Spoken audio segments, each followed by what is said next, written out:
মৃত্যুর পর কবরে নামানো পর্যন্ত ফেরেশতারা লাশের সাথে কি করে তা সকল মুসলমানের জানা উচিত।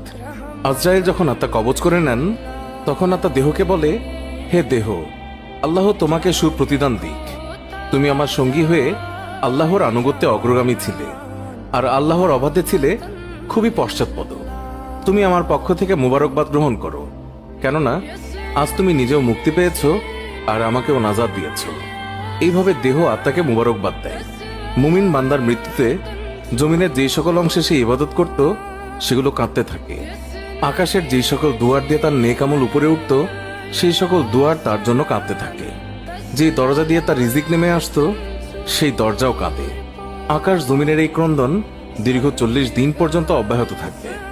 মালাকুল মউত যখন তার আত্মা কবজ করে নেয় তখন তার দেহের হেফাজতের জন্য সেখানে 500 ফেরেশতা দাঁড়িয়ে থাকে। যদি কেউ তার লাশের পাশ ফিরাতে চায়